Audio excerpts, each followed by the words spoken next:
जानना है वो ये जानना है। और वैसे जो है हमने एक दिन और कहा था, फिर कह रहे हैं कि विद्वानों का नाम इस तरह से आप लोग न लिया करें, उससे आपके ज्ञान की जो चादर है ना वो पता चल जाती है कि आप किस टाइप के विद्वान हैं, कितना पढ़े लिखे हैं। खास करके इंटरव्यू और ऐसी जगहों पे जहाँ आपके व्यक्तित्व का बाह्य परीक्षण होगा, वहाँ ये चीज़ें घातक सिद्ध होंगी। ठीक, आगे लिखिए। मुकुटधर पांडे द्विवेदी युग के सर्वश्रेष्ठ प्रगीतकार हैं, ये भी पूछा गया है।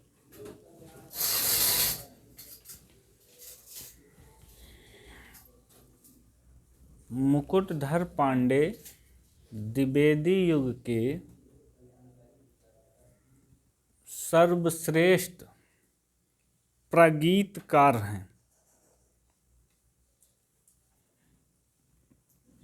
ये चारों पॉइंट ही इनसे पूछा जाता है और बार बार पूछा जाता है। खास करके ऊपर के तीनों। अगला इनके भाई साहब हैं लोचन प्रसाद, द्विवेदी युग में क्यों रखे गए हैं समझ में आया?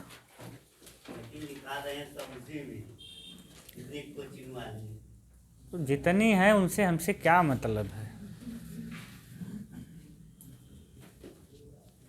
किसी भी इतिहास की किताब में मुकुटधर पांडे द्विवेदी युग के छोड़ के छायावाद में नहीं लिखे गए हैं। और वैसे भी इनका जन्म कब हो रहा है? 1895 में। द्विवेदी युग शुरू हो रहा है 1900 से।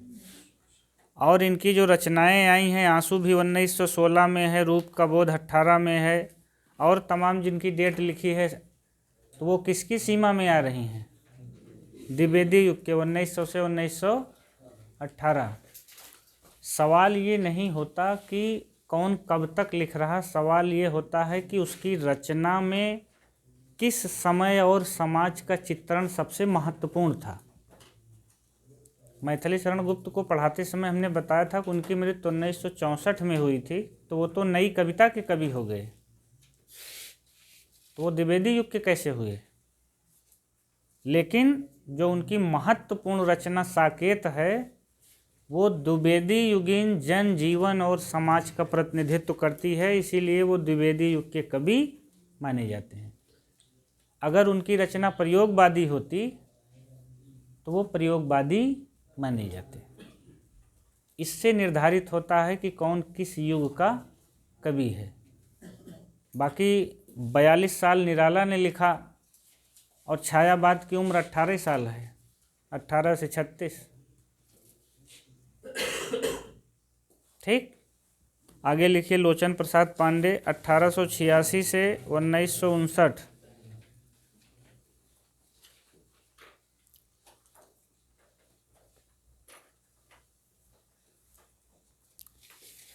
चूँकि ये उनके भाई थे तो पिताजी भी, मतलब पिता क्या, जन्म स्थान वही है, बालपुर बिलासपुर छत्तीसगढ़।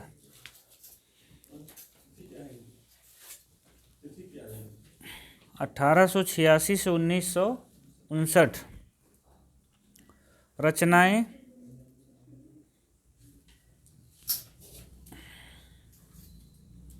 प्रवासी,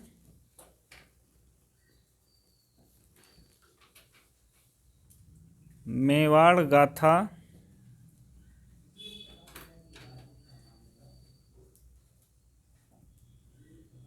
मृगी दुख मोचन, इसमें यही एक पूछे जाने योग्य है, मृगी दुख मोचन।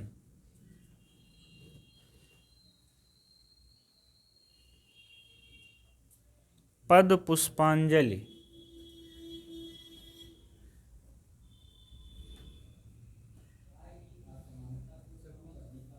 मृगी दुख मोचन, पद पुष्पांजलि, अंत में लिख दीजिए महानदी। 5 रचनाएं हैं बस।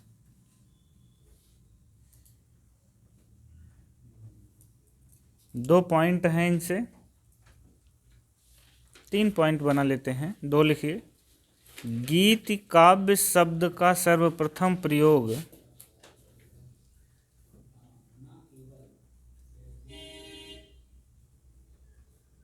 गीत काव्य शब्द का सर्वप्रथम प्रयोग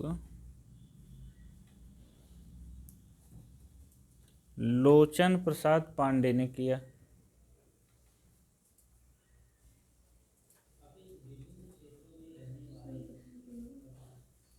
लोचन प्रसाद पांडे ने किया।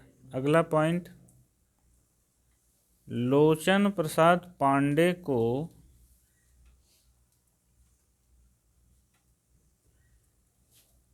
काव्य विनोद की उपाधि प्राप्त थी।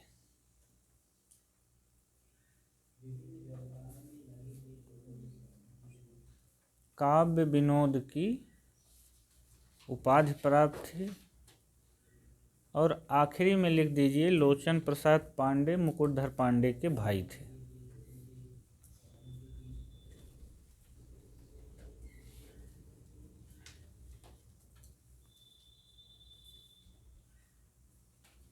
लोचन प्रसाद पांडे मुकुटधर पांडे के भाई थे।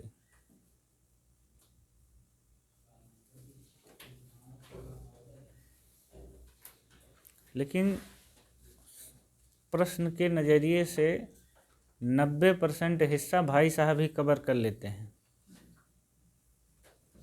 ठीक, ज़्यादा जितनी संभावना है सब मुकुटधर पांडे से है। अगले रूप नारायण पांडे।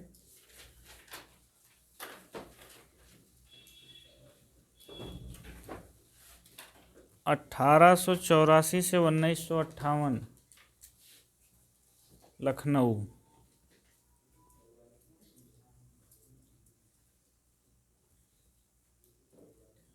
1884 शुक्ल जी की भी डेट है। 1884 से 1941 उनकी है फिलहाल। ठीक है, 1884 से 1958। इतना जान लीजिए कि रूप नारायण पांडे को जब आप पढ़ेंगे तो माधुरी के संपादक के रूप में ये तब प्रसिद्ध हुए जब निराला जी ने पल्लव की खूब जम के आलोचना लिखी, पंत और पल्लव। जो पल्लव 26 में आया था, 28 में माधुरी में उसकी खिंचाई हुई थी खूब। तो हम वहाँ यथास्थान लिखवाएंगे, लेकिन रूप नारायण पांडे का जो नाम साहित्य में ज़्यादा प्रचलित है वो माधुरी के संपादक के रूप में, खास करके उस हिस्से में जिस समय 1928 में पंत और पल्लव नाम की लेखमाला उसमें निकलती थी और पल्लव की आलोचना निराला उसमें लिखते थे। हम यथास्थान लिखवाएंगे, लेकिन यहाँ आपको 3 रचनाएं उनकी लिखनी है। पराग,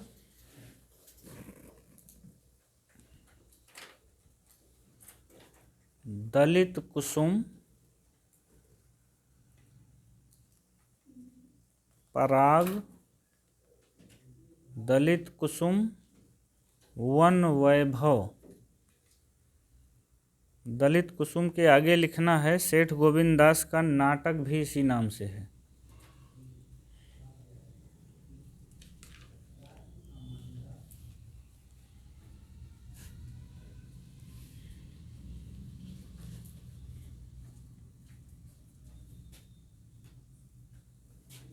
अगले कवि लाला भगवान दीन।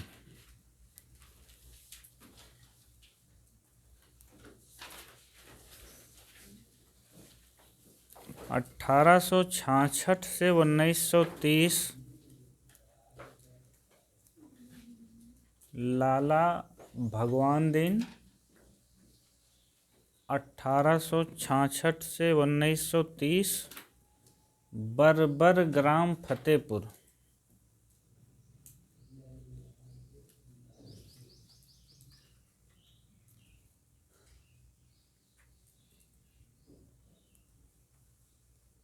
रचनाएं लिखिए। वीर छत्राणी,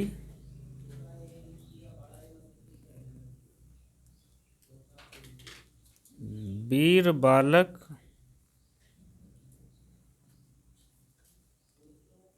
वीर पंचरत्न,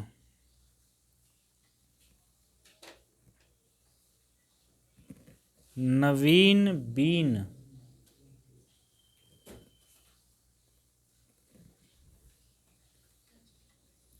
ये तो एक तरह से काव्य ग्रंथ हो गए इनके, लेकिन जो इनका योगदान है, जो पूछे जाने वाला हिस्सा है, वो अलग है। वैसे हमको ये ग्रंथ अलग लिखना था, लेकिन हम दो ग्रंथ हैं जो पूछे जाने योग्य हैं इनके, लिख लीजिए, अलंकार मंजूषा और व्यंग्यार्थ मंजूषा। ये वैसे हैं काव्य शास्त्रीय ग्रंथ, लेकिन यहीं पे हमने लिख लिया है अलंकार मंजूषा, आगे लिखिए अलंकारों पर, व्यंग्यार्थ मंजूषा शब्द शक्तियों पर है।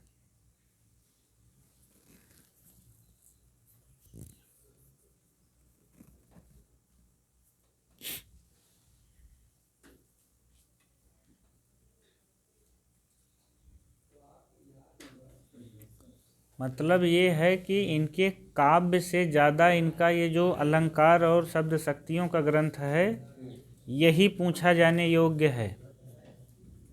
ठीक, आगे लिखिए पॉइंट में, लालाजी दीन उपनाम से कविता करते थे। लालाजी दीन, सिंगल इन्वर्टेड कॉमम कर लीजिए, इनका नाम था भगवान लाला भगवान दीन, तो वही है, लालाजी दीन उपनाम से कविता करते थे। आगे एक पॉइंट इसी में और जोड़ देते हैं, चाहे अलग से लिखते हैं, ये हिंदी शब्द सागर के सहायक संपादक थे। दोनों कर सकते, इसी में लिख दीजिए। ये और कौन कौन था?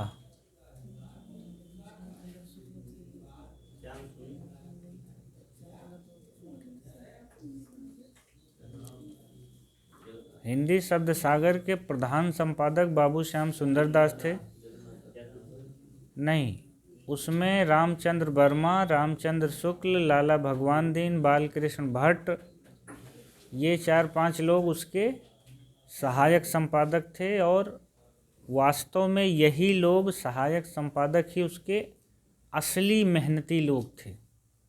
हमेशा जो मेन संपादक होता है किताब का, उसका काम बहुत कम होता है, या वो नाम सम्मान के लिए रख दिया जाता है। जैसे आलोचना पत्रिका भी आती है, तो उसमें लिखा रहता है प्रधान संपादक डॉक्टर नामोर सिंह, संपादक आर चेतन क्रांति, सहायक संपादक।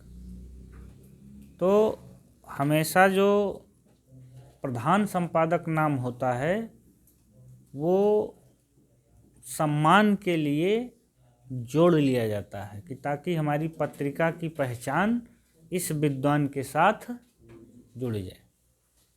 आगे लिखिए, लाला भगवान दीन, ये थोड़ा सा अच्छा पॉइंट है, पूछे जाने योग्य। लाला भगवान दीन खड़ी बोली में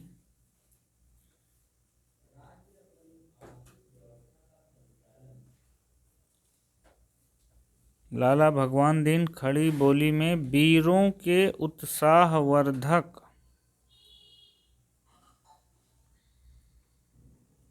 कथाओं के प्रणेता माने जाते हैं।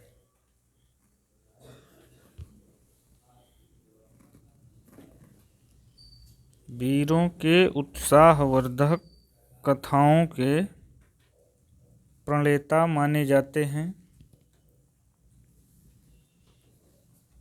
अगला पॉइंट, लाला जी ने रोमांटिक काव्य धारा, ये भी अच्छा पॉइंट है थोड़ा सा। लाला जी ने रोमांटिक काव्य धारा, ब्रैकेट में क्या लिखेंगे? रोमांटिक धारा कौन सी थी? छायावाद, ब्रैकेट में लिख लीजिए। लाला जी ने रोमांटिक काव्य धारा के कट्टर विरोधी थे और उसे छोकराबाद की संज्ञा दी थी।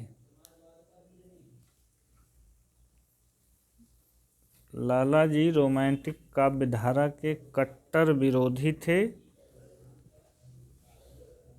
और उसे छोकराबाद की संज्ञा दी थी।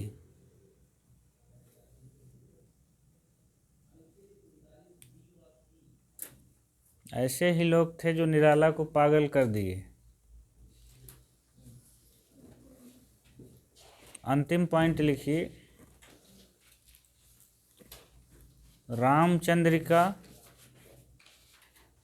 कामा लगाते जाइएगा, कवि प्रिया, रसिक प्रिया, कवितावली, दोहावली,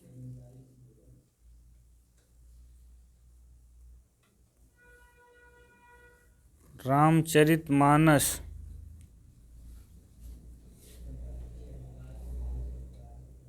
आदि अनेक ग्रंथों की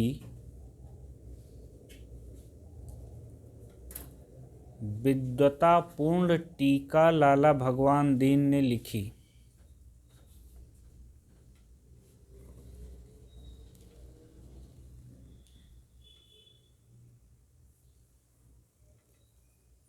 आदि अनेक ग्रंथों की विद्वतापूर्ण टीका लाला भगवान दीन ने लिखी। आपको याद होना चाहिए कि यही लाला भगवान दीन हैं जो बिहारी और देव लिखते हैं, अर्थात कि ये इनका मन मस्तिष्क रीतिकालीन साहित्य की उपज है। तो जिसको रीतिकाल पसंद था उसको छायावाद कैसे पसंद आ सकता है। इसीलिए इन्होंने छायावाद को क्या कहा है, छोकरावाद। ठीक। वैसे लाला भगवान दीन से जितना सवाल बनता है वो ज़्यादातर अलंकार मंजूषा और व्यंग्यार्थ मंजूषा तक ही आता है। दूसरा योगदान इनका यही है कि ये रीतिकाल के अनेक ग्रंथों की विद्वतापूर्ण टीका लिखे हैं। फिर उसके बाद आता है कि ये खड़ी बोली में उत्साहवर्धक कथाओं के प्रणेता हैं, और फिर एक सवाल छोकरावाद। अगले कवि हैं अनूप शर्मा।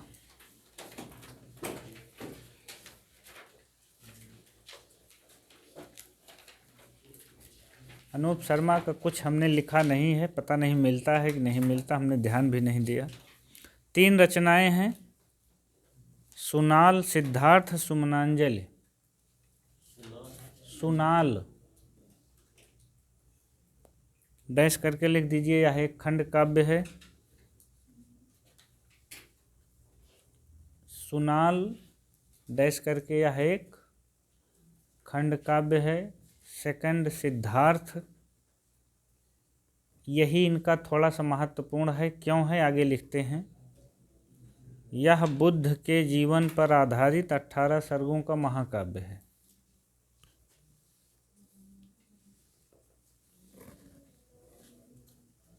यह बुद्ध के जीवन पर आधारित 18 सर्गों का महाकाव्य है।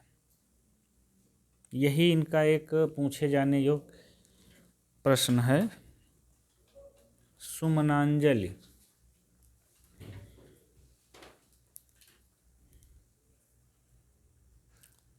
बस। अगले हैं पंडित गिरधर शर्मा नवरत्न।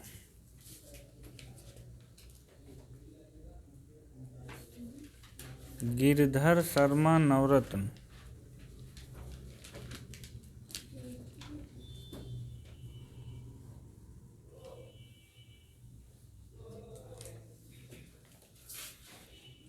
तीन रचनाएं हैं इनकी।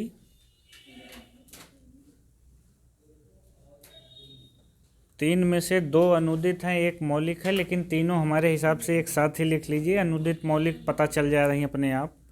पहली हर्मिट,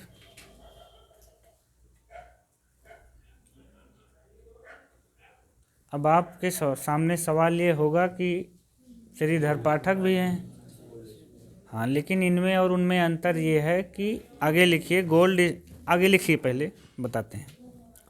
गोल्ड स्मिथ की रचना का संस्कृत श्लोकों में अनुवाद किया, ये विशेषता है।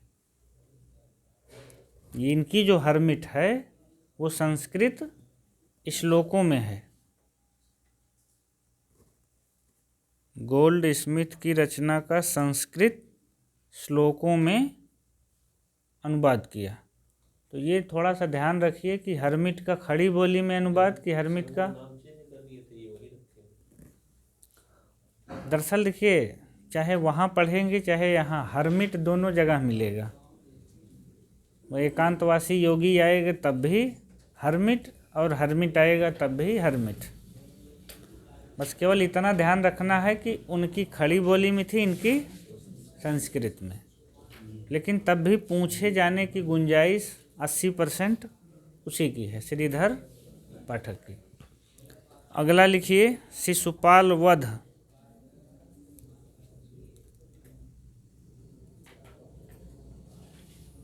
शिशुपाल वध, इसके आगे लिखिए हिंदी माघ नाम से इसका अनुवाद किया था।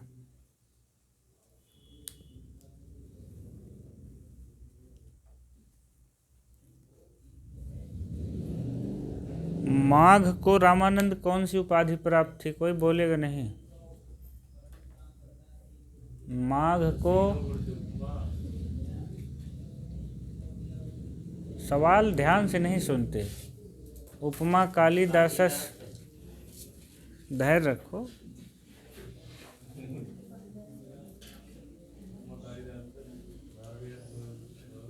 आप उन तीनों की चर्चा नहीं मैं कर रहा हूँ। उपमा कालिदासस, भारवे अर्थ गौरव।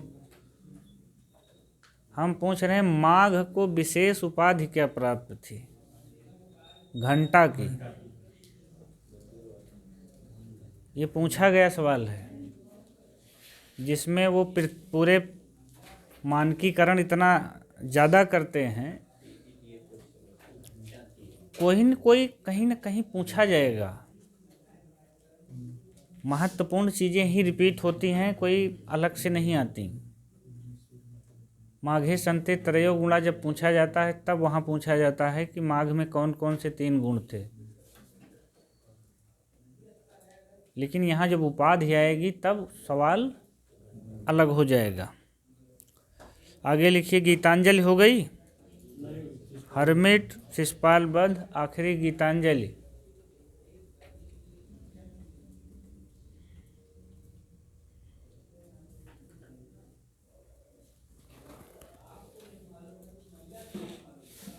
दो पंक्तियाँ लिखते हैं, ये पंक्तियाँ पूछी गई थी प्रवक्ता में और इसमें काव्य गुण पूछा था।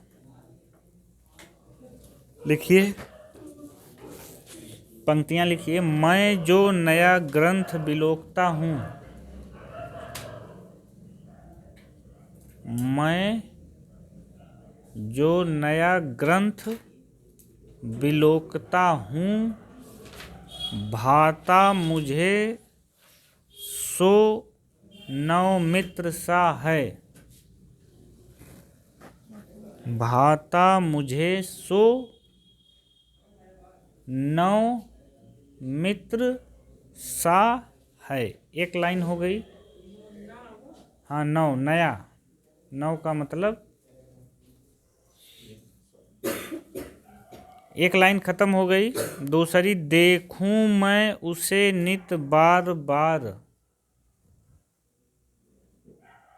पीजीटी में आया था, काव्य गुण पूछा था। देखूं मैं उसे नित बार बार, मानो मिला मित्र मुझे पुराना।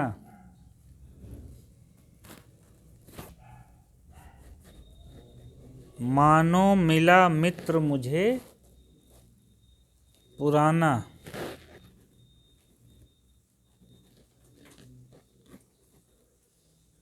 कौन सा गुण होगा सुधीर इसमें, कोई बोलेगा नहीं।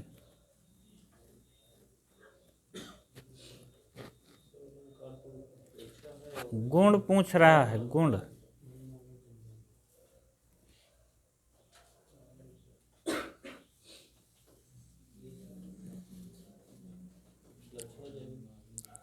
हम गुण पूछ रहे हैं तो आप यार अलंकार और लक्षण अब क्यों जा रहे हो? सीधे पॉइंट पे आओ। ओज, प्रसाद, माधुर्य में से एक चुनो। माधुर्य गुण किन रसों में पाया जाता है? बंद करो इसे थोड़ा सा। पीजीटी में आया है?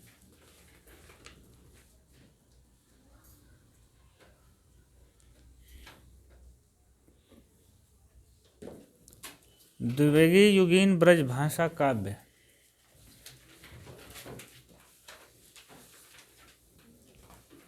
द्विवेदी युगीन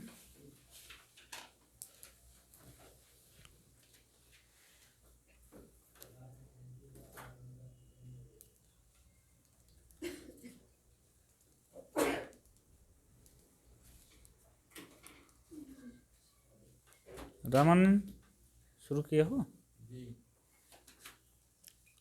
तो द्विवेदी युगीन ब्रज भाषा काव्य में सबसे महत्वपूर्ण नाम जगन्नाथ दास रत्नाकर हैं और दूसरे नंबर पर सत्यनारायण कविरत्न है। तो हम पहले लेते हैं जगन्नाथ दास रत्नाकर।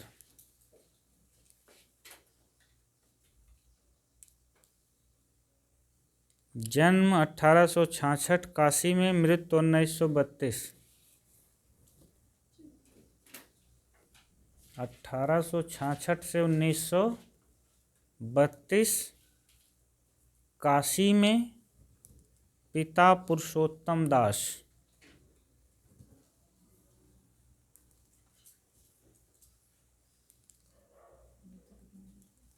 1932।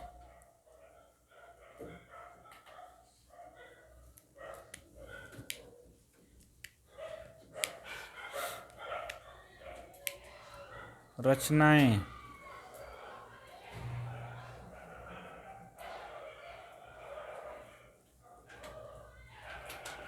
एक हेडिंग नीचे लिखना है, चाहे ऊपर लिख लें, हमारे हिसाब से ऊपर ही लिख लें, पहले हमारे दिमाग में ये फीड हो जाए। एक लाइन लिखिए, रत्नाकर की कुल 12 रचनाएं हैं जो केवल ब्रज भाषा में हैं।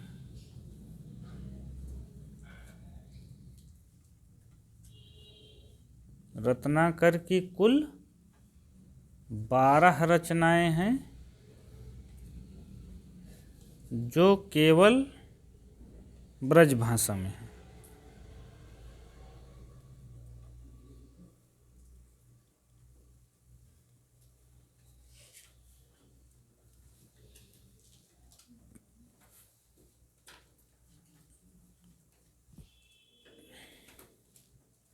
बंद कर दीजिए बस।